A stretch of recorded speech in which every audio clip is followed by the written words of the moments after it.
ආදරණීය ජීවිතය. විරාමයෙන් අනතුරු නැවතත් අපි මුණ ගැහෙන ආදරණීය ජීවිතය තුළින් මේ අවසන් විශේෂාංගය සස්සනේ අපි මේ විශේෂාංගයෙන් මොන වගේ දෙයක් කතා කරොත් හොඳයි කියලා හිතනවද? දැන් අපි වර්තමානයේ ගතට පස්සේ ගොඩාක් අපි තාක්ෂණික සමාජයක ජීවත් වෙලා ඉන්න නිසා මේ AI තාක්ෂණය භාවිතා කරනවා ගොඩාක් වෙලාවට. කාලය ඉතුරු කරගන්න පුළුවන්. ඒ වගේම අර හැමදේම පැති දෙකක් තියෙනවනේ යහපත් අයහපත් කියලා. ඉතින් මේ හැමදේම තියෙන අපි කතා කරන්න සූදානම් AI තාක්ෂණය ගැන. සසන් එහෙම කියනකොට දැන් මේ ගොඩක් වෙලාවට AI තාක්ෂණය අපේ අතරට ඇවිල්ලා තියෙනවා මේ ඕනම ප්‍රශ්නයකට විසඳුමක් තියෙන AI ගාව වගේ දෙයක් දැන් හැමෝම අනුගමනය කරනවා. සහ මේ තාක්ෂණය ඇත්තටම පරිහරණය කිරීම තුළ ඔබ ඉන්නේ දැනුවත් වෙලාද කියන කාරණාව ප්‍රශ්නයක් වෙලා තියෙන කාලෙක අපි සූදානම් වෙලා ඉන්න AI තාක්ෂණය පිළිබඳව කතා කරන්න. AI තාක්ෂණය විතරක් නෙමෙයි මේ ෆයින්ටෙක් සමූහ ව්‍යාපාරය පිළිබඳවත් කතා කරන්න සූදානම්. හොඳයි, ඉතින් ඒ ගැන කතා කරන්න අද අපිත් එක්ක එකතු වෙනවා ෆයින්ටෙක් සමූහයේ සම නිර්මාතෘ ප්‍රධාන විධායක නිලධාරී හා සමූහ අධ්‍යක්ෂ ක්ලෙහාන් පුල්ලේ මහත්මයා අපිත් එක්ක එකතු වෙන ආදරෙන් පිළිගන්න අයබෝවන් සුබ උදෑසනක්. ඉතින් මේ AI තාක්ෂණය පිළිබඳව අපි කතා කරනකොට ওই වගේම මේ ඒක පුද්ගලයා අතරට ඇවිල්ලා තියෙනවා වගේම ව්‍යාපාර ආයතන වලට සමූහ ව්‍යාපාර වලට මේ AI තාක්ෂණය කොහොමද එකතු වෙන්නේ කියලා කාරණාව කතා කරන්න අපි ඉදිරියේදී සූදානම් වෙලා ඉන්නකොට මුලින්ම මේ කතාවට ප්‍රවේශයක් විදිහට මම හිතුවා කතා කරන්න මේ ෆයින්ටෙක් සමූහ ව්‍යාපාරය පිළිබඳව අපිට පොඩ්ඩක් කියන්නකෝ. ඔව් මුලින්ම සියත ආයතනට ස්තුති වෙනවා මට මේ ආරාධනා කිරීම ගැන. ෆයින්ටෙක් ආයතනය මීට වසර 15කට කලින් අපි පටන් ගත්තේ. ඒ පටන් ගන්නකොට ක්ලවුඩ් තාක්ෂණය ගැන තමයි අපේ ලංකාවේ කවුරුත් එක පාවිච්චි කරලා තිබෙත් නැහැ ඒ මුල කාලේ. මොකද ඊට ඉස්සෙල්ලා හැමෝම පුරුදු වෙලා හිටියේ තමාගේම ආයතනයේ තමාගේම අවශ්‍ය හાર્ඩ්වෙයාර් ඒක ඔක්කොම තමාම තියාගන්න එක. හැබැයි 2010 වෙනකොට වගේ Google ආයතනය මේ ක්ලවුඩ් තාක්ෂණය ලෝකට හඳුන්වලා දුන්නා. ඒ හඳුන්වලා දීමත් එක්කම අපි තමයි ඉස්සලාම ලංකාවට ඒක හඳුන්වලා දුන්නේ. ඉතින් 2010 කම්පැනි එක පටන් ගත්තා. අදට අපේ බ්‍රාන්චස් තියෙනවා බංග්ලාදේශ වල, සිංගප්පූර් වල සහ මාල්ඩිව්ස් වල. කස්ටමර්ස්ලා 750කට වැඩිය සංඛ්‍යාවක් අපි සේවය ලබා ගන්නවා. ඉතින් දැන් ඒක මේ ටෙක්නොලොජි කියන එක හැමදාම එක විදිහකට රඳා පවතින්නේ නැහැ. ඒක දියුණු වෙනවා, වෙනස් වෙනවා. දැන් අපි මුලදී ක්ලවුඩ් තාක්ෂණය ගැන පටන් ගත්තට දැන් ක්ලවුඩ් තාක්ෂණයත් එක්කම AI තාක්ෂණය ගොඩාක් ප්‍රසිද්ධ වෙලා තිනවා. ඉතින් දැන් අපි කරන්නේ AI තාක්ෂණය හරහා ආයතනයක මේ ප්‍රොඩක්ටිවිටි ඉන්ක්‍රීස් කරන්නේ කොහොමද? AI තාක්ෂණය හරියට භාවිතා කරන්නේ කොහොමද? එතකොට ඒකෙදී ආයතනයේ සේවය කරන සේවකයන්ට අපි ඒක උගන්වන්න ඕන එකෙන් හරියට ප්‍රයෝජන ගන්නේ කොහොමද? ඒකම සිකියුරිටි ගැන බලන්නත් ඕනේ. සයිබර් සිකියුරිටි එක ගොඩක් වැදගත් වෙනවා. මොකද අපි මේක පාවිච්චි කරන්නේ ගොඩක් සයිබර් අවකාශ පාවිච්චි කරන හින්දා සිකියුරිටි ගොඩක් වැදගත් වෙනවා. ඉතින් මේ හැමදේම ආයතනයකට කොහොමද හඳුන්වලා දෙන්නේ? ආයතනයකට ඒක හරියාකාරව පාවිච්චි කරන්නේ කොහොමද? එකෙන් ප්‍රොඩක්ටිවිටි එක වැඩි කරගන්නේ කොහොමද? අන්න ඒක තමයි අපි ආයතනයෙන් කරන්නේ. ගොඩක් වෙලාවට ආයතනයකට අපි අර ඵලදායීතාවය වැඩි කරගන්න මම හිතනවා AI තාක්ෂණය අපිට හරිය විදිහට භාවිතා කරන්න පුළුවන් කියලා. හැබැයි ගොඩක් වෙලාවට අපි AI තාක්ෂණය අපි ගත්තට පස්සේ පාසල් දරුවන් කාර්යාලවල ඕනම දෙයක් හරිම පහසුවෙන් හරිම වෙලාව ඉතුරු කරගෙන කරන්න අපිට පුළුවන්. හැබැයි සමහර වෙලාවට හිතනවා මේක හරියටම දැනුවත් භාවයකින්ද මේ AI තාක්ෂණය භාවිතා කරන්න කියලා. අපි කොහොමද හරි දැනුවත් භාවයකින් මේ AI තාක්ෂණය පාවිච්චි කරන්නේ? ඔව් ඒක වැදගත් ප්‍රශ්නයක්. මොකද AI කිව්වම දැන් හැමතැනම AI භාවිතා වෙනවා. ඒතකොට මම නම් වශයෙන් කියන්නේ නැහැ බට් අපි ඕනම දෙයක් ෆෝන් එකේ ගහලා බලනවා මේක හරියද බෙහෙත් ගන්න ගියත් කට්ටිය ඒක බලනවා මේක හරියද කියලා. ඉතින් ඒක අපි පාවිච්චි කරන AI තාක්ෂණය ක්‍රමවේදයකට මේ ISO සහතික වෙච්ච හොඳ ක්‍රමවේදයක්. ඉතින් අපි ආයතනයක් හැටියට අපි පාවිච්චි කරන්නේ Google ආයතනයේ තාක්ෂණය. ඒතකොට ඒක සාමාන්‍යයෙන් Google ආයතනය ගත්තාම අද ලෝකේ ඉහළින්ම ඉන්න තාක්ෂණය පිළිබඳ ආයතනයක්. එතකොට එතකොට දෙවෙනි එක ඇවිල්ලා සිකියුරිටි ගැන බලනකොට ඒකත් ලෝකේ ඉහළින්ම ඉන්න ආයතනයක්. අදට කොහොමත් හැක් වෙලා නැහැ Google ආයතනයේ දත්ත. එතකොට අනිත් එක තමයි සාමාන්‍යයෙන් නිකන් AI පාවිච්චි කරාම තමාගේ ආයතනයේ දත්ත පිටට යනවා. ඒ කියන්නේ ගොඩක් කට්ටිය කරන්නේ ගොඩක් AI සමාගම් කරන්නේ තමාගේ දත්ත වලින් ඒගොල්ලෝ අපි AI වලට කියන්නේ මොඩල්ස් කියලා. ඒ මොඩල්ස් ලර්න් කරනවා. හැබැයි Google ආයතනයේ විතරක් අපි ඒව කරන්නේ නැහැ. අපි මොකද අපිට ඕන තරම් දත්ත තියෙනවා. ඒ දත්ත වලින් අපි කරන්නේ. අනිත් එක security ගත්තොත් අපි තමයි ඉහළින් ඉන්නේ security පැත්තෙන් උත් ඒකේ ඉහළින් ඉන්නවා. ඒක ආපු ප්‍රශ්නේ ඇවිල්ලා AI වලින් ලැබෙන පිළිතුර අපි ඒ ආකාරයෙන්ම ගන්න ඕනද කියන එක තමයි. නෑ ඒක AI වලින් කවදාවත් මම මගේ හිතන විදිහට කවදාවත් මිනිස්යාව රිප්ලේස් වෙන්නේ නැහැ. ඉතින් අපි බලන්න ඕනේ AI වලින් එන ලැබෙන ප්‍රතිඵල වලින් අපි ආයතනයේ කොහොමද ඒක පාවිච්චි කරන්නේ? ඒක හරිද වැරදිද කියන එක අපි තීරණය කරලා ඒ අනුව පාවිච්චි කරන්න ඕනේ. එතකොට ඵලදායීත්වය වැඩි වෙන්නේ සාමාන්‍යයෙන් පුද්ගලයෙකුට ආයතනයක යම් කිසි කාර්යයක් කරන්න පැය 5ක් යනවා නම් අපිට AI වලින් ඒක පැය දෙකකින් පැයෙන් කරන්න පුළුවන්. නැත්නම් විනාඩි කිහිපයකින් කරන්න පුළුවන් නම් අන්න එතන තමයි ඵලදායී වැඩි වෙන්නේ. ඉතින් අපි 15x ඵලදායීතාවයෙන් තමයි ෆයින්ටෙක් ආයතනය ගොඩක් කතා කරන්නේ. ඉතින් අපි මේ සමාගම් වලට ගොඩක් අපි මේක දින බැංකු තියෙනවා. එතකොට මැනුෆැක්චරින් ඕගනයිසේෂන්ස් ඒ වගේ ඔක්කොම. ඉතින් අපි එතන කරන්නේ ඵලදායීතාවය වැඩි වෙන්න AI තාක්ෂණයෙන් කොහොමද කරන්නේ කියලා. උදාහරණ මට කියන්න පුළුවන්. උදාහරණයක් ගත්තොත් අපි ආයතනයක මීටින් එකක් තියෙනවා. මීටින් එකක් තිබ්බම කීප දෙනෙක් කතා කරනවා මීටින් එකේ. ඒතර මීටින් මිනිට්ස්. ගොඩක් තැන්වල මීටින් මිනිට් එක එන්න සතියක් යනවා ගොඩක් වෙලා යනවා. එක එකක්. එතකොට ලංකාවේ ගත්තොත් මේක මේ ආසියානු රටවලත් වෙන එකම මීටින් එකේ කීප දෙනෙක් කතා කරනවා. සමහරවිට සමහර අය ඉංග්‍රීසියෙන් කතා කරනවා. සමහර අය සිංහලෙන් කතා කරනවා. සමහර අය දෙමළෙන් හරි ලංකාවේ පාවිච්චි වෙන භාෂාවලින් කතා කරනවා. ඒ කතා කරාම අපිට ඒව ඔක්කොම AI තාක්ෂණය අනුව එකම මීටින් මිනිට් එකකට ගන්න පුළුවන්. කිසි අඩුපාඩුවක් නැතුව මොකද අපිට Google තාක්ෂණය අනුව ඕනම භාෂාවකුත් අපිට හසුරවන්න පුළුවන්. ඉතින් ඒක එක උදාහරණයක්. ඒ වගේ මට උදාහරණ ගොඩාක් දෙන්න පුළුවන්. 15x කියන එක අපි 15x වලින් ප්‍රොඩක්ටිවිටි එක වැඩි කරනවා. ආයතනයකට අඩුම ගානේ ආයතනයක අඩු ගානේ අයිටම්ස් 15ක්වත් අපිට කියන්න පුළුවන්. මේ වලින් තමයි ඔයගොල්ලෝ ඵලදායීත්වය වැඩි කරගන්න පුළුවන්. ඉතින් මීටින් මිනිත්ස් ඇල්ල එක උදාහරණයක්. ඔව් ඔහොම මේ තාක්ෂණය ගැන කතා කරනකොට අර ඔබතුමා කිව්වා තාක්ෂණය කියන්නේ වෙනස් වෙනවා. දවසින් දවස වෙනස් වෙනවා, අලුත් වෙනවා. එතකොට මේ තාක්ෂණෙත් එක්ක අපි ඉස්සරහට ගියොත් තමයි මේ හරි විදිහට භාවිතා කරන ඉස්සරහට ගියොත් තමයි අපිට සාර්ථකත්වය ලබා ගන්න පුළුවන්. ඒ අතර දැන් ඔබ සමාගම් පිළිබඳව කතා කරනකොට මේ Google රිස්ප්‍රෙෂන් කරන ආයතනයක් විදිහට ලංකාව නියෝජනය කරන ආයතනයක් විදිහට දැන් මේ අර අපිට කතා කරන්න පුළුවන් මේ Google AI ටෙක්නොලොජිස් අතර තියෙන tools පිළිබඳව. දැන් මේ ඔය ඒ දේවලුත් අපි හරියට පාවිච්චි කරනවද කියන එක ප්‍රශ්නයක් නේ. මොනවාද tools අපිට කතා කරන්න? ඔව් Google එකේ ගත්තොත් අපිට ගොඩාක් ඵලදායීත්වය වැඩි කරන්න tools Gemini කියන tool එක තමයි අපි පාවිච්චි කරන්නේ. ගොඩක් කට්ටිය පාවිච්චි කරන්නේ. ඒ Gemini එකෙන් අපිට පුළුවන් සාමාන්‍යයෙන් ආයතනයකට අවශ්‍ය දත්ත අරගෙන එතකොට ඉස්සරහට වෙන්න තියෙන දේවල් මොනවද? ඒ කියන්නේ ශාස්ත්‍ර කියන එක නෙමෙයි. හැබැයි තියෙන දත්ත අනුව predictions කරන්න පුළුවන්. ඒක එකක්. එතකොට Google Maps අපි සාමාන්‍යයෙන් එදිනෙදා හැමෝම හිතන්නේ Google Map එකෙන් කරන්නේ එක තැනක ඉඳන් තව තැනකට යන්නේක බලා ගන්න එක කියලා. නෑ Google Map එකකින් ඊට වඩා ගොඩාක් දේවල් තියෙනවා. ඒ කියන්නේ AI භාවිතයෙන්. දැන් අද ගත්තොත් ට්‍රැෆික් ගත්තොත් මේ අඩු ට්‍රැෆික් එකක් තියෙන්නේ කොහෙද කියලා බලා ගන්නොත් ඒ Google Map එකේ කියනවා. ඒක කියන්නේ කවුරුත් එකට දත්ත දාලා නෙමෙයි AI තාක්ෂණයෙන් තමයි අපි ඒක මේ කියන්නේ මේ පාරේ මේ වෙලාවට ට්‍රැෆික් තියෙනවා මේ පාරේ නෑ ඒක කියන්නේ. ඒ Google Maps තව එකක්. ඊළඟට තව එකක් තියෙනවා Google Notebooks කියලා. Notebook LM කියලා ප්‍රොඩක්ට් එකක්. ඒකෙන් කරන්නේ දැන් සාමාන්‍යයෙන් ඔයගොල්ලෝ පොතක් තියෙනවා පොතක ලියා ගන්නවා. අපි ඉස්කෝලේ යන කාලේ එක්සර්සයිස් පොතක ලියා ගන්නවා. දැන් මේකෙන් කරන්නේ ඒ වගේම දෙයක්. හැබැයි ඩිජිටයිස් වෙලා අපේ තියෙන හැම දත්තයක්ම මේ පොතේ තියා ගන්න පුළුවන්. ඒතකොට ඒ පොතට පුළුවන් ඕනම දෙයක් ඇනලයිස් කරලා අපිට අපිට අවශ්‍ය රිපෝට් එක ඕන එකක් දෙන්න. දැන් කියමු මට දැන් මේ වෙලාවේ ඕනම සබ්ජෙක්ට් එකක් දීලා, ඒ කියන්නේ මම දන්න, ඒ කියන්නේ මං ගාව තොරතුරු දෙන සබ්ජෙක්ට් එකක් දීලා මට කියනවා ඔකට ප්‍රසන්ටේෂන් එකක් කරන්න කියලා. ඒතකොට සාමාන්‍ය ප්‍රසන්ටේෂන් එකක් කරන්න ගියොත් අපිට ස්ලයිඩ් ෂෝ එකක් හදන්න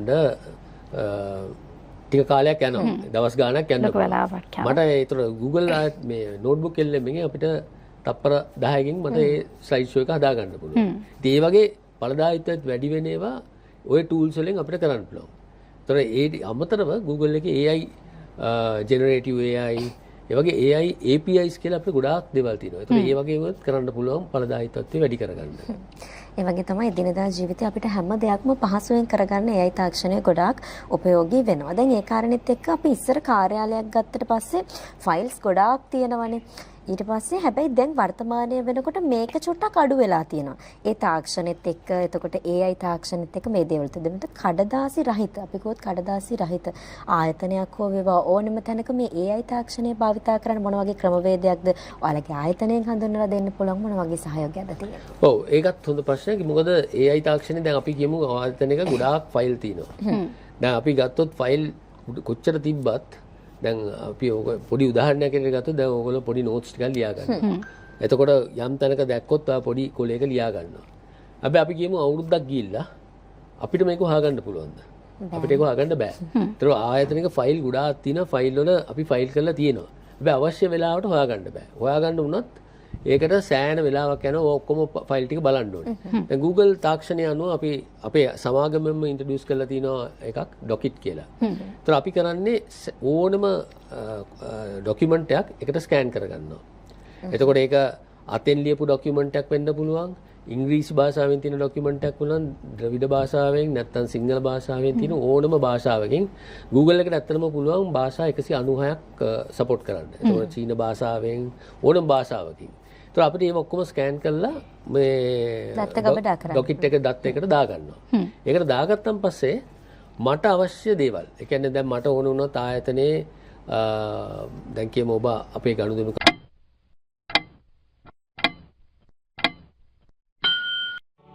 ඇගේ කතාව ලියන්න ඇයට ඉඩ හරින්න මට දැනගන්න ඕනේ ඔයා අවුරුදු 5කට මගෙත් එක්ක කරලා තියෙන බිස්නස් මොනවාද මගෙත් එක්ක තියෙන ඊමේල් මොනවාද කතා කරලා තියෙන්නේ ඒක මට තප්පරයකින් මට ෆෝන් එකකින් මේ ඔයාගේ නම ගැහුවම මට හොයාගන්න පුළුවන් එනවා මේ පුද්ගලයාත් එක්ක හරි මේ සමාගමත් එක්ක අපි අවුරුදු 5 ඇතුළත මේවා තමයි කතා කරලා තියෙන්නේ ඊට අමතරව දැන් මම ආයතනයේ ඉන්නවනේ මම දැන් කට්ටියට වැඩ බාර දීලා තියෙනවා. දැන් මම ඔයාලට කියනවා අහවල් දවස් වෙනකොට මට මේක දෙන්න කියලා. හැබැයි අහවල් දවසේ ඔයා නොදුන්නොත් සමහරවිට මම කියන්නේ අවුරුදු දවස් 5කට පස්සේ දෙන්න කියලා. හැබැයි ඒ වගේ මම කීප දෙනෙක්ට දුන්නොත් මට ඒක මතක නැති වෙනවා. AI තාක්ෂණයට පුළුවන් ඒක ඔයා ඒ වෙලාවට දීලා නැත්තම් මට දන්නන්න මෙන්න මෙයා මේක අහවල් දවසේ දෙන්න තිබ්බා හැබැයි ඒක දීලා නැහැ. ඒ වගේ දේවල් ප්‍රොඩක්ටිවිටි එක වැඩි කරගන්න පුළුවන්. AI තාක්ෂණය කොහොම මේ හොඳ දේවල් නෑ නේද? ඔව් බේරෙල්ලක් නෑ. හැමදේම පිරිසිදු පිළිවෙලකට මතකයේ තියාගන්න අමතක දේවල් උන AI තාක්ෂණයත් එක්ක ගබඩා කරගන්න හැකියාව තියෙනවා. ඒත් එක්කම මේ සත්සන්නේ අපි දැන් ඔය AI එනකොටම ඒ හඳුන්වා දීමත් එක්ක මිනිස්සු බයක් තිබුණා මේ රැකියාව අවස්ථාවක් නැති වෙයිද අපිට මිනිස්සුන්ට තියෙන අවස්ථාවක් නැති වෙයිද AI තාක්ෂණයත් එක්ක මිනිස්සු ඉස්සරහට යන්න ගියොත් කියලා. එහෙම අවධානමක් ඉස්සරහටත් තියෙනවද? මෙහෙමයි. ඒකේ තියෙන්නේ අපේ ට්‍රැඩිෂනල් රැකියාව. දැන් අපි උදාහරණයක් හැටියට ගත්තොත් අපි AI තාක්ෂණයෙන් අඳුරලා දීලා තිනවා මේ මම ආයතනයේ නම කියන්නේ එක්තරා ආයතනයකට දැන් මේ අලුතෙන්ම දාන එකක්. ඒකනේ කෝල් සෙන්ටර් එකක් තියෙනවා. දැන් අපි පුරුදු වෙලා තින්නේ දැන් කෝල් සෙන්ටර් එකට කතා කරාම thank you for calling please කියලා please wait කියලා මෙයා හිතනවා. දැන් මේ AI තාක්ෂණයට පුළුවන් ඔබ කතා කරන ඕනම භාෂාව අඳුරගෙන එයාට පුළුවන් මේ කෙලිම ඒවට උත්තර දෙන්න. දැන් මේ ආයතනය එල්ල මේ ස්පෙක්ටිකල්ස් සම්බන්ධ ආයතනයක්. ඒතර මම කන්නඩි ගන්නේ කොහෙන්ද? මගේ ප්‍රිස්ක්‍රිප්ෂන් එකේ දොස්තර මොනවාද ටෙස්ට් කරලා තියෙන්නේ ඔක්කොමද AI වලින් උත්තර දෙන්න පුළුවන් සාමාන්‍ය මිනිස්සෙක් උත්තර දෙනවා වගේ. දැන් එතකොට වෙන්නේ එතෙන්දී අර අපිට අවශ්‍ය මේ ඔපරේටර්ස් ගන්න අඩු වෙන්න පුළුවන්. හැබැයි ඊට පස්සේ ඒකට කන්ටෙන්ට් හදන්න ඊට වැඩිය හොඳ ජොබ්ස් වලට ඒ අයව යොමු කරන්න පුළුවන්. අර ඉන්න තැනින් පියවරක් පොඩක් උඩට ගිහලා. එයාගේ මේ ජොබ් ස්ටේටස් එකේ වැඩි උඩට යනවා. දැන් ඉස්සර ටෙලිෆෝන් ඔපරේටර් කරන එක්කෙනාට දැන් පුළුවන් data collector කෙනෙක් නැත්නම් data input කෙනෙක් හැටියට වෙන්න. ඉතින් එතකොට රැකියාවල් අහිමි වෙන්නේ නැහැ. හැබැයි කරන රැකියාව ඊට වැඩිය හොඳ දෙයක් කරන්න පුළුවන්. ඒකයි අනිත් එක routine jobs. දැන් අපි ගත්තොත් දැන් බැංකුවකටත් මේක කරනවා.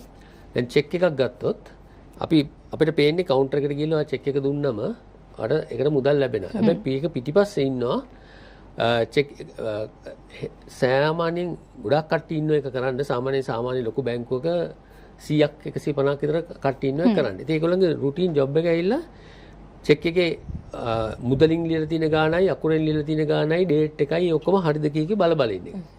දැන් ඒක අපි බැලුවොත් සාමාන්‍යයෙන් පුද්ගලයෙක් ඔක කරන්න ගියොත් හැමදාම උදේට එන්නේ හැමදාම මේක කරනවා කිසි ප්‍රගතියක් නැහැනේ. මොකද අවුරුදු 55 වෙනකොට මේ පුද්ගලයා රැකියාවෙන් රිටයර් වුණාමත් කරලා තියෙන්නේ එච්චරයි. දැන් මේකෙදි මේ කෑල්ල AI වලට කරන්න පුළුවන්. එතකොට එයාට පුළුවන් ඒ ආයතනයට මෙයාව ඊට වැඩි ඵලදායී දෙයකට දැන් කස්ටමර් සපෝට් වලට ඒ වගේ වෙන ඵලදායී දේවල් වලට පාවිච්චි කරන්න පුළුවන්. ඉතින් AI වලින් රැකියාවල් අහිමි වෙන එක මම හිතන විදිහට මම හිතන්නේ කොහෙවත් රැකියාවල් අහිමි වෙයි කියලා. හැබැයි සමහර රැකියාවල්ගේ අවශ්‍යතාවය නැති වෙන්න පුළුවන්. ඒකම ඒවා ඊට වැඩිය ඵලදායී රැකියාවලට හැරෙන්න පුළුවන්. දැන් ওই කාරණෙත් එක්ක මට මෙහෙමත් හිතෙනවා දෙනවා. දැන් ඉස්සර අපි දෙයක් කරනකොට ගොඩාක් හිතනවානේ. ගොඩාක් නිර්මාණශීලී අදහස් බිහි වෙනවා. එතකොට චිත්තන අර බුද්ධිය වැඩි වෙනවා. මේ හැමදේම වැඩි වෙනවානේ. නිර්මාණශීලීත්වයක් උනත්. හැබැයි දැන් මේ AI තාක්ෂණය නිසා මිනිස්සු හිතන එක අඩු වෙනවද? මේගොල්ලෝ නිර්මාණශීලීත්වය නැති වෙනවද? මෙහෙමත් හිතෙනවා මට. නෑ ඒක සම්පූර්ණයෙන්ම මම පිළිගන්නේ නෑ ඒක. ඇත්තටම මම හිතන දේ AI තාක්ෂණයේ නිර්මාණශීලීත්වය ඇත්තට වැඩි වෙනවා. දැන් අපි උදාහරණයකට ගත්තොත් ආයතනයක් ගත්තොත් දැන් අපි මම ගොඩක් කතා කරන්නේ බිස්නස් ආයතන ගැන මම කතා කරන්නේ. ආයතනයක් ගත්තොත් දැන් අපි කියමු මේ ආයතනය ටී එක්ස්පෝර්ට් කම්පැනියක් කියලා. දැන් අපි කියමු ඒගොල්ලෝ දැන්ට තියෙන්නේ ඒගොල්ලන්ගේ ප්‍රොඩක්ට්ස් ටික තියෙනවා. ඒගොල්ලෝගේ මාකට් එක තියෙනවා. ඒතර ඒගොල්ලෝ හැමදාම බලන්නේ ඒ මාකට් එක ඇතුළේ විතරයි මේක විකුණන්න ඕනේ කියලා. නැත්නම් මේක පරිසරයක් ඇතුළේ තමයි ඒගොල්ලෝ කරන්නේ. ඒත් අපිට පුළුවන් AI තාක්ෂණයෙන් බලන්න අපි ඔය කරණේවට අපේ ගාව දැන් තියෙන දත්ත අනුව මට ඊට වැඩි දෙයක් මොනවද කරන්න පුළුවන්. මට තව මගේ බිස්නස් එක 105කින් වැඩි කරගන්න මොනවද තියෙන ක්‍රම. ඒතර ඒකෙන් අතුරු ප්‍රොඩක්ට්ස් සයිඩ් ප්‍රොඩක්ට්ස් එන්න පුළුවන්. AI වලට පුළුවන් මෙන්න මේවා තමයි අපිට කරන්න පුළුවන් කියලා දෙන්න. බැංකුවක් ගත්තොත් බැංකුවකදී සේවිංස් account, current account මේවා. හැබැයි ඒ කස්ටමර්ස්ලාගේ behavior patterns බලලා අපිට පුළුවන් අලුතෙන් products හඳුල්ලා දෙන්න. එතකොට ඒකෙන් ඇත්තට නිර්මාණශීලීත්වය වැඩි වෙනවා. මම හිතන්නේ නිර්මාණශීලීත්වය ඇත්තටම දත්ත වලින් අපිට ගොඩාක් දේවල් කරන්න පුළුවන්. දැන් Google Maps ගත්තොත් අපිට එක උදාහරණයකට ගන්න පුළුවන්. අපිට මේ අවට ඉන්න වැඩි කස්ටමර් කෙනෙක් ඔය දැන් අපි කියමු සුපර් මාකට් එකට කස්ටමර් ගියොත් එයා සුපර් මාකට් එකට එන කොච්චර දෙනෙක් කී දෙනෙක් මේ සුපර් මාකට් එනවද වැඩි වෙලාව කොයි වෙලාවෙද වැඩියෙන් එන්නේ ඒව අපිට කවුද පුද්ගලයා කියලා හඳුනගන්න බෑ මොකද ඒක අර ප්‍රයිවසි වලට වැදගත් වෙන ඉඳ අපි එහෙම හඳුනන්නේ නැහැ බට් මේ වෙලාවට මෙච්චර සංඛ්‍යාවක් එනවා එතකොට ඒ වෙලාවට සුපර් මාකට් එකට පුළුවන් ප්‍රොමෝෂන් එකක් දෙන්න අඩුවෙන් එන වෙලාවට ප්‍රොමෝෂන් එකක් දෙන්න ඉතින් එතකොට ඒකෙන් නිර්මාණශීලීත්වය වැඩි වෙනවා නිර්මාණශීලීත්වය වැඩි කරගන්න තියෙන අවස්ථාවන් තමයි අපි හිතන්නට ඕනේ කියන කාරණාව කියනකොට මේ AI තාක්ෂණය ගැන අපි කතා කරනවා ඔකට දැන් මේ වෙනකොට සමාජ මාධ්‍ය වලට AI තාක්ෂණය ඇවිල්ලා මම හිතන්නේ හරි විදිහටද වැරදි විදිහටද කියන එක ඔබ කල්පනා කරන්න ඕන දෙයක් මේ AI තාක්ෂණයත් එක්ක ගත්තම ওই දත්ත ගබඩා කිරීම ඇතුළේ මේ ආරක්ෂණය පිළිබඳ ගැටලුවක් නැද්ද ආයතනයක් ගත්තාම ආයතනය ඇතුළේ තියෙන ආරක්ෂාව එතකොට පිටින් එන්න පුළුවන් බලපෑම ඇතුළේ කොහොමද AI තාක්ෂණය වැදගත් මොකද ගොඩාක් ඔය AI සමාගම අර මුලම කිව්ව විදිහට ඒ ගොඩක් සමාගම් කරන්නේ ඔයගොල්ලන්ගේ දත්ත වලින් ඒගොල්ලෝගේ AI models train කරනවා. දැන් Google ආයතනයේ විශේෂත්වය වෙන්නේ අපි කිසිම වෙලාවක අපි guarantee එකක් දෙනවා කිසිම වෙලාවක customer ගේ data වලින් අපි කිසිම model එකක් train කරන්නේ නැහැ. අපි train කරපු models customer දෙනවා. ඒක එක. ඒතර Google ආයතනයේ security එක ගත්තම අපේ round the clock security එක බලන විශේෂඥවරු දහස් ගණක් ඉන්න ලෝක වටේ. එතකොට මේ ලෝකේ අර වෛරස් ස්පෑම් ඩිටෙක්ට් කරන ලොකුම ඩේටාබේස් එක IT Google සමාගමට. Google සමාගම තමයි ඒවා අනිත් කට්ටියට දෙන්නේ. ඉතින් අපි security පැත්තෙන් ගත්තොත් අපි ගොඩාක් ඉන්වෙස්ට්මන්ට් එකක් කරනවා security වලට.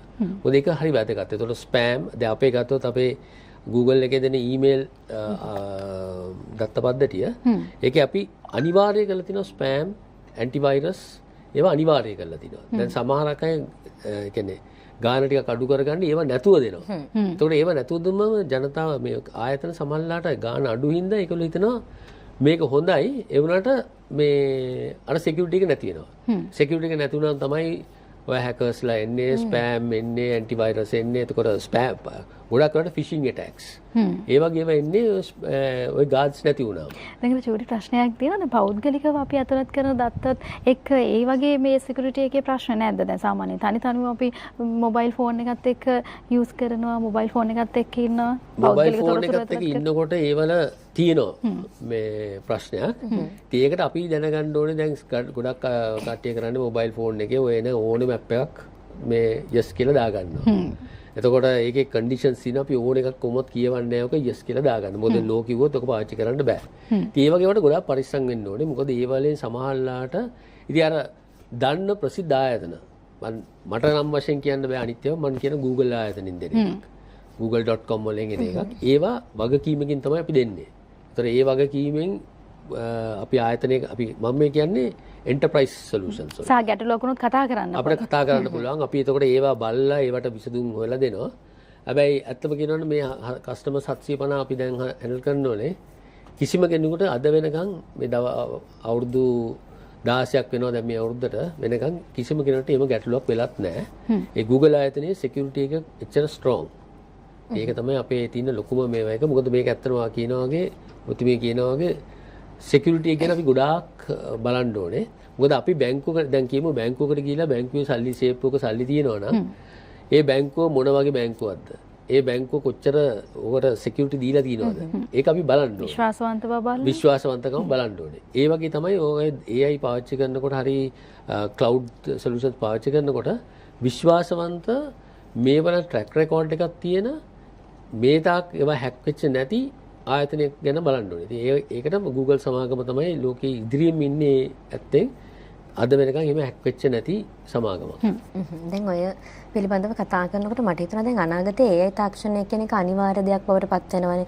එතකොට පාසල් පද්ධතිය තුල අපි නිකන් ප්‍රශ්නයක් අහන අතුරු ප්‍රශ්නයක් විදිහට පාසල් පද්ධතිය තුල දරුවන්ට AI තාක්ෂණය ඉගෙන ගැනීම. එතකොට දැන් වර්තමානයේ මේ එන තාක්ෂණයත් එක්ක ඒක කොච්චර වැදගත්ද? පාසල් පද්ධතිය තුල හෝ වේවා හඳුන්වලා දෙන්නක මේක කොච්චර වැදගත්ද? ඔව් අද ගත්තොත් දැන් අපේ කාලේ වගේ නෙමෙයි මේ ළමයි ගත්තොත් ළමයිට සෑහෙන මේ දැනුමක් තියෙනවා. මොකද අපේ කාලේ ගත්තොත් අපි ලයිබ්‍රරි එකට ගිහිල්ලා පොතක් කියවලා ඒකෙන් තමයි අපි දැනුම ලබා ගන්න තිබ්බේ. අද මොබයිල් ෆෝන්ස් තියෙනවා ඒක. එතකොට AI තාක්ෂණය ගොඩාක් වැදගත් වෙනවා. මොකද ඉස්සරහට යනකොට දැන් මම හිතන විදිහට දැන් ගොඩාක් පිටරට යුනිවර්සිටිස් වල විභාග කියන එක නැහැ. assignments පත් අතරපත් වෙලා තියෙනවා. ඒතර ඒක ඔක්කොම ළමයි කරන්නේ AI තාක්ෂණය හරහා. හැබැයි AI තාක්ෂණය කරාට ඒවටත් දැන් ටූල්ස් තියෙනවා ළමයිට කියන්නේ ඔක AI තාක්ෂණයෙන් කරාට ඔයාගේ අසයින්මන්ට් එක දෙනකොට ඔයා එකෙන් ගත්ත අරගෙන හිතලා බලලා කරන්න ඕනේ. එතකොට ඒක AI වලින් කරාද නැත්නම් හිතලා බලලා කරාද කියන එක හොයාගන්න අද ප්‍රෝග්‍රෑම්ස් තියෙනවා. ආහන ප්‍රශ්නය එල්ල ළමයි ඉගෙන ගන්න ඕනද කියන එක ඔව් ඉගෙන ගන්න ඕනේ. මොකද ඒක කරේ නැත්නම් ඉස්සරහට අනාගතයේදී රැකියා එතකොට බිස්නස් කරන්න ලෝකෙත් එක්ක මුහුණ දෙන්න ගොඩක් අමාරුයි. දැන් අපි කම්පියුටර් ගත්තොත් ගොඩාක් මීට අවුරුදු 20කට ඉස්සෙල්ලා ගත්තොත් කම්පියුටර් ඉගෙන ගන්නවා කියන එක සාමාන්‍ය ලොකු දෙයක්. අද කම්පියුටරයක් පාවිච්චි කරන්න දන්නේ නැහැ කිව්වොත් ඒ පුද්ගලයාට රැකියාවක්වත් හම්බ වෙන්නේ නැහැ. ඉතින් ඒ தත්ත්වෙට යනවා. ඉතින් ඒ වගේ තමයි ඉස්සරහට. මොකද මේ හරි ඉස්සර කැල්කියුලේටර් එක වගේ තමයි ඉස්සර කැල්කියුලේටර් එක පාවිච්චි කරන්නේ නැතුව කට්ටියට පුළුවන් ගණන් හදන්න. දැන් කැල්කියුලේටර් නැතුව අපිට 1 1 2 3 4 5 කීයද කියලා આવොත් කියන්න බෑ. ඒ කැල්කියුලේටර් එක වගේ තමයි මේ තාක්ෂණයත් එක්ක අපි යන්න ඕනේ. තාක්ෂණයත් එක්ක යනකොට ගොඩක් දේවල් හිතන්න තියෙනවා කියන කාරණාව ඔබට දැන් වැටහෙන්නට ඇති. මේ ෆයින්ටෙක් ආයතනය පිළිබඳව කතා කරනකොට මේ සමූහ ව්‍යාපාරය ගැන කතා කරනකොට මොනවාද ඉදිරි වැඩ කටයුතු මොනවාද අලුත් දේවල් තියෙන්නේ? ඔව් අපි අලුතෙන් ඉතින් ගොඩක් අපි අපේ ආයතනය ගත්තොත් අපි ආයතනයක් හැටියට හැමදාම ඉස්සරහාම හිටපු ආයතනයක්. 2010 ආයතනය පටන් ගන්නකොට ලංකාවේ මේ රීජන් එකේ කොහෙවත් ක්ලවුඩ් කියන එක පාවිච්චි කරලා හාලවත් තිබුණේ නැහැ. ඒතකොට ලංකාවට ඒක ගෙනාවේ ෆයින්ටෙක් ආයතනය. ඒ වගේ මේ ටූල්ස් එතකොට ගේන ටූල්ස් ඔක්කොම ඉස්සරහට ගෙනලා තින්නේ ෆයින්ටෙක් ආයතනය. ඒතකොට අදට AI තාක්ෂණය පිළිබඳ ගොඩාක් ව්‍යාප්ත වෙන්න අපි ගොඩක් සෑහෙන ටූල්ස් ගෙනලා තිනවා. දැන් ඔය මම කියපු Gemini එක, මම කියපු notebook LM tool එක, එතකොට generative AI. එතකොට මම ඔය බැංකු පද්ධතියේ මම කියවා check verification. එතකොට fraud detection. ඒ වගේ ගොඩාක් සම්බන්ධතා ෆයින්ටෙක් ආයතනයේ තමයි හඳුන්වලා දෙන්නේ. ඒකින්ද තමයි අපේ උච්චර ලොකු කස්ටමර් බේස් එකක් ඉන්නේ. අපේ ගැන විශ්වාස කරලා කස්ටමර්ස්ලා ඉන්නේ. මොකද අපි මේ තාක්ෂණීය ඉස්සරහට හඳුන්වලා දෙනවා. ඉතින් හඳුන්වලා දෙනවත් එක අපි විශේෂත්වය තමයි අපි ආයතනයක් හැටියට ගත්තම අපි ඒක AI කියන එක ආයතනයට දෙනවට අමතරව අපි ආයතනේ ලෑස්ති කරනවා. මේක කොහොමද කරන්නේ? එතකොට ට්‍රේන් කරනවා. එතකොට security පැත්ත කොහොමද කියලා බලනවා. එතකොට security බැලුවට අපි ආයතනයේ සේවකයන්ට ඒක උගන්වන්න ඕනේ ඒක කොහොමද බලන්නේ කියලා. දැන් මම කිව්වොත් මේ යනකොට මේ දොර වහලා යන්න ඕනේ. එතකොට ඒක පුරුද්දක් හැටියට කරනවද? එතකොට ඒක සමහරලාට දවසක් දෙකක් කරා ඊට පස්සේ අමතක වෙන්න පුළුවන්. ඒක අමතක වෙන්නේ නැතුව ගියොත් කොහොමද කරන්නේ? දැන් මේල් එක ගත්තොත් අපි උදේට එලා මේල් එක ඔන් කරනවා පාස්වර්ඩ් එක දාලා. ඊට පස්සේ නැගිටලා යනවා ලන්ච් වලට හරි මොකේට හරි යනවා. ඒ මේල් එක ඕන්. ඒක තව කාට හරි ඇවිල්ලා ඕකේ මොකක් හරි ගහන්න එන්ටර් කරන්න. එතකොට අපි පුරුදු කරන්න ඕනේ මේ ස්ටාෆ් එකට යනකොට ඒක ඔෆ් කරලා යන්න. එතකොට ඒ අර බැංකුව ගිහින් බැංක් account එක ඕපන් කරලා තිබ්බොත් වෙන කාට හරි ඇවිල්ලා මම කරන්න පුළුවන්. එතකොට පාස්වර්ඩ් මාරු කරන ක්‍රම. ඉතින් ඒ වගේම අපි නිතරම ට්‍රේනින් වලින් අපි කරනවා ඒක. ඉතින් ඒක තමයි අපේ විශේෂත්වය. අපි මේ ප්‍රොඩක්ට් එක දෙනවා විතරක් නෙමෙයි ආයතනයක අත්වල බැඳගෙන ඒ ආයතනයේ අපිත් එක්ක ඉන්න තාක්කල් අපි ඒක ඔක්කොම ට්‍රේන් කරනවා. ඒක අන්තක මාස 3න් 3ට අපි සිකියුරිටි චෙක් එකක් බලනවා. මේවා ඔක්කොම ඉත වෙලා තියෙනවද කියලා. ඊට අමතරව ඒගොල්ලෝ අලුතෙන් එන ස්ටාෆ් වලට ට්‍රේනින් කරනවා. ඒතකොට ඒගොල්ලන්ගෙන් මේකෙන් උපරිම මේක ගන්න ආයතනයේ ස්ටාෆ් එකට අපි ගොඩක් ළඟින් වැඩ කරනවා ඒගොල්ලෝ. දැන් එහෙම ආයතනයක් ළඟින්ම මේක මේ ෆලෝ කරනවා හරි අඩුයිනේ නේද? හැබැයි ඔබ ආයතනය එහෙම කරන්නේ නැහැ. ඒගොල්ලන්ගේ ගැන හොයලා බලනවා මොන හරි ගැටලු තියෙනවද කියලා ඒගොල්ලන්ව ට්‍රේන් කරනවා. දැන් මේ කාරණාවත් එක්ක AI තාක්ෂණය දැන් මේ ෆයින්ටෙක් ආයතනය මේ වැඩ කටයුතු කරගෙන යද්දී අනිවාර්යයෙන්ම ඔය AI තාක්ෂණයත් එක්ක අභියෝග මුහුණ දෙනවනේ. අභියෝග වලට මොනවද ඒ වගේ මුහුණ දුන්නු ගැටලු අභියෝග මොනවද? අභියෝග කිව්වම එහෙම ලොකු අභියෝගයක් නැහැ. ඉතින් අභියෝගයකට තියෙන්නේ දැන් මේ AI තාක්ෂණයේ අපේ ස්ටාෆ් එක අපි ඒගොල්ලන්ට Google ආයතනෙම ඒගොල්ලන්ට උගන්වනවා දැන් මේ ඉස්සරහට වෙන්න ඕනේ ඒවා. ඒතර ඉස්සරහට එන්න තියෙන දේවල් ගැන උගන්වනවා. ඉතින් අභියෝගයට තියෙන අපි මේ ස්ටාෆ් එක කොහොමද රඳවලා තියාගන්නේ එක. මොකද ඒගොල්ලන්ට ඊට වඩා ලොකු ඔපචුනිටිස් ලෝකේ හම්බ වෙනවා. ඉතින් හම්බ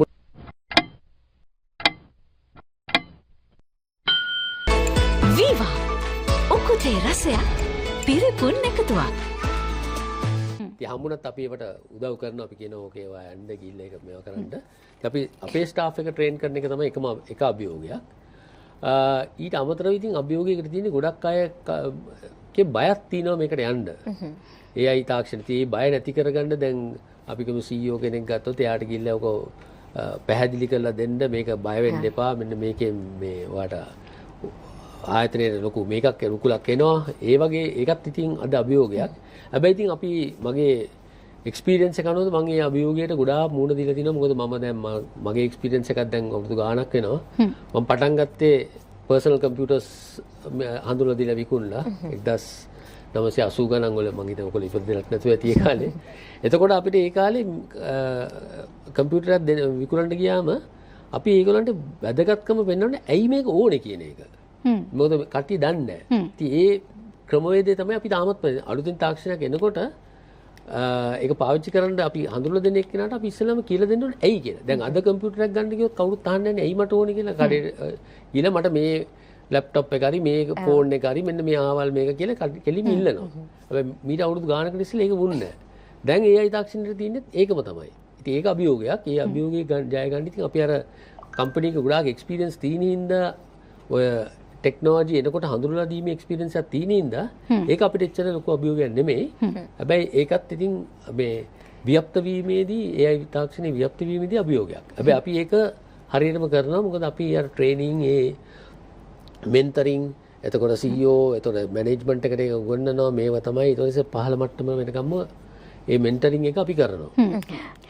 AI තාක්ෂණය පිළිබඳව ওই විදිහට අපි දැනුවත් වෙනකොට හොඳ දේ සහ වැරදි දේ මොකක්ද කියන කාරණාව අවබෝධයෙන් යුතුව කටයුතු කරමින් AI තාක්ෂණයේ තියෙන පරාසයත් එක්ක අපි යහපත් දේවල් කරමු. ඉතින් ඒ යෝජනාවත් එක්ක අද දවසේදී අපි AI තාක්ෂණය පිළිබඳව මේ අවසන් විශේෂාංගයෙන් ඔබත් එක්ක බෙදා හදාගත්තා. හොඳයි ඉතින් අද දවසේ මේ පිළිබඳව කතා බහ කරන්න අපිත් එක්ක එකතුනේ ෆයින්ටෙක් සමූහයේ සමනිර්මාතෘ ප්‍රධාන විධායක නිලධාරී හා සමූහ අධ්‍යක්ෂ ක්ලෙහාන් පුල්ලේ මහත්මයා. බෙහෙවින් ස්තුතියි අපිව දැනුවත් කරන්න අද දවසේ සම්බන්ධ වෙලාට. අයිබෝන් බොහොම ස්තුතියි. එහෙනම් සත්සරණේ ආදරණීය ජීවිතය තුළින් අදත් විශේෂාංග ගණනාවක් ඔස්සේ ඔබත් එක්ක අපි රැඳිලා හිටියා. එහෙනම් යන්න වෙලාව ඇවිල්ලා. කාල වේලාව සීමිතයි. අපිට යන්න වෙලාව හරි. දිගටම රැඳිලා ඉන්න සියත ටීවී සමගින්.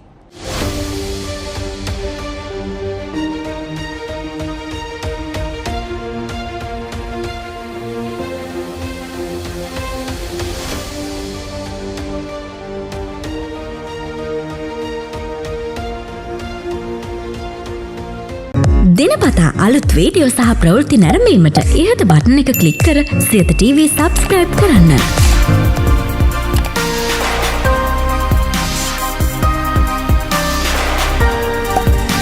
අලුත් වීඩියෝ ගැන මුලින්ම දැනගන්න මෙම සීනුව ක්ලික් කරන්න.